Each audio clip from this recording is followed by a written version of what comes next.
33, le verset 12. Nous lisons la parole du Seigneur. Nous lisons la parole du Seigneur.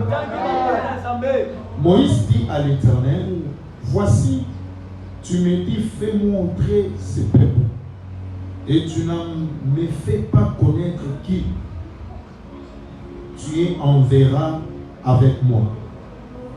Cependant, tu as dit, je te connais par ton nom, et tu as trouvé grâce à mes yeux. Maintenant, si je trouve grâce à tes yeux, fais-moi connaître tes voies, alors je te connaîtrai, et je te trouverai encore grâce à tes yeux. Considère cette nation et ton peuple. L'Éternel répondit, je marche moi-même avec toi. Je te donnerai du repos.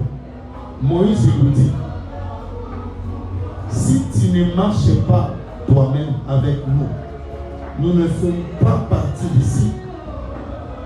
Comment serait-il donc certain que je trouve grâce à tes yeux, moi et ton peuple? Ne serait-ce pas quand tu marcheras avec nous et quand nous serons distingués, moi et ton peuple, de tout le peuple qui sont sur la face de la terre? L'Éternel dit à Moïse, je ferai ce que tu m'as demandé, car tu as trouvé grâce à mes yeux, et je ne te connais pas ton nom. Moïse dit, fais ma voix ta gloire. L'Éternel répondit, je ferai passer devant toi toute ma bonté, et je proclamerai devant toi les noms de l'Éternel. Je fais grâce à qui je fais grâce, et miséricorde à qui je fais miséricorde. L'Éternel dit, tu ne pourras pas voir ma face, car l'homme ne peut voir et vivre. L'Éternel dit, voici les lieux près de toi, tu tiendras sur un rocher.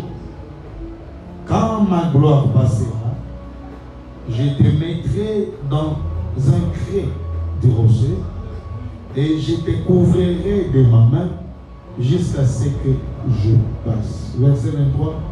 Et alors que je retournerai ma main, tu me verras par derrière, mais ma face ne pourra pas être vue. Parole du Seigneur. On acclame très fort le Seigneur. Prenez place, que Dieu vous bénisse. Une fois de plus, j'aimerais que tu salues ton voisin. Par la grâce de Dieu, ce matin, il a pris à l'Éternel que nous puissions parler sur une thématique, la présence de Dieu. Dis à ton voisin la présence de Dieu. Il y a tant de personnes qui attendent parler de la présence de Dieu. Tu as déjà eu à écouter à parler sur la présence. Mais tu ne sais pas c'est quoi la présence de Dieu. Selon la définition, la présence de Dieu, c'est la manifestation de sa gloire, de sa sainteté et son amour, de sa puissance dans la vie d'un homme. Alléluia. Pourquoi aussi nous avons besoin de la présence? Alléluia. Je pense qu'il y a un verset qui circule, qui a déjà circulé dans nos églises. Non, ce n'est pas même un verset, c'est un adage où nous on prétend d'être un verset biblique. Ce n'est pas un verset biblique. C'est une pensée qui vient de la Bible. Où la Bible dit, sans la présence de Dieu, nous sommes rien. Nous disons aussi, là où il y a la présence de Dieu, c'est l'absence totale de l'ennemi. Ce n'est pas biblique. Alléluia. Mais ce que nous devons connaître, c'est quoi? C'est dans la présence de Dieu que nous sommes renouvelés. C'est dans la présence de Dieu que tous nos vies changent. C'est dans la présence de Dieu qu'on peut avoir la solution. La présence de Dieu va te faire quitter d'être un homme ordinaire à devenir un homme extraordinaire, un homme surnaturel. Là où il y a la présence de Dieu, les chaînes tombent. Là où il y a la présence de Dieu, les diables ne fonctionnent pas. Là où il y a la présence de Dieu, l'ennemi ne fonctionne pas comme il faut. La présence de Dieu remplit une personne dans la joie. La présence de Dieu nous donne la force. La présence de Dieu nous donne aussi la considération. Alléluia. Amen. Vous savez, Joseph était dans la prison.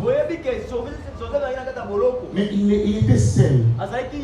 Mais spirituellement, Joseph n'était pas seul. Parce que Joseph marchait avec Dieu. J'aimerais dire à une personne, tu peux être seul.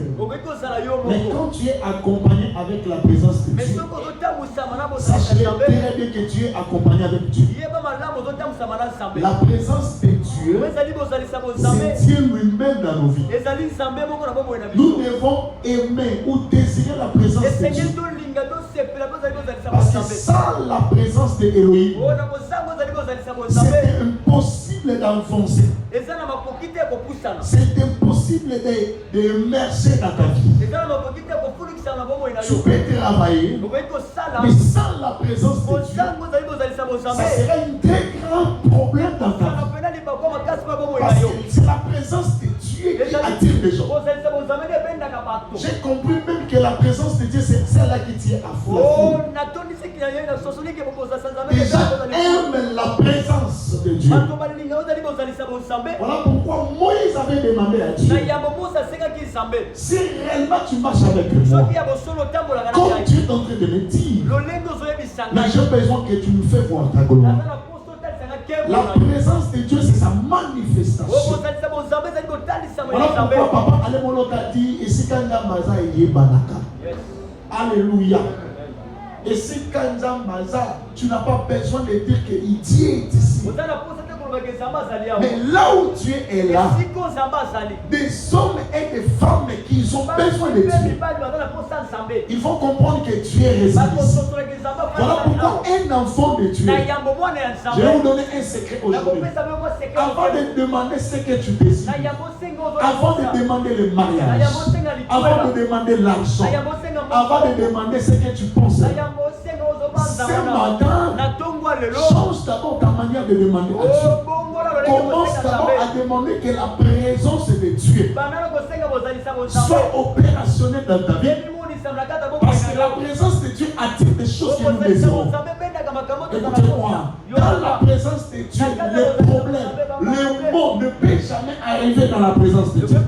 Si les problèmes arrivent dans la présence de Dieu, sachez très bien, il y aura toujours une solution. Voilà pourquoi un enfant de Dieu, pour prospérer, pour réussir dans tout ce que tu fais, la première des choses, tu dois d'abord désirer la présence. Est-ce que je parle à quelqu'un? Voilà pourquoi Moïse avait désiré sa présence. La présence de Dieu nous renouvelle l'esprit de l'homme. La présence de Dieu peut inspirer un cantique nouveau. La présence de Dieu peut te donner une histoire à raconter dans la vie. La présence de Dieu ouvrira des portes. Vous savez, quand une personne marche avec la présence de Dieu, ne forcez pas la vie. Parce que dans la présence de Dieu, tout devient facile. Parce que Dieu lui-même va commencer à contrôler. Moïse avait désiré la présence. Voilà pourquoi Dieu a dit, je passerai. Oh, la présence de Dieu, c'est aussi sa gloire. Les gens aiment sa présence. Même le peuple de Dieu aime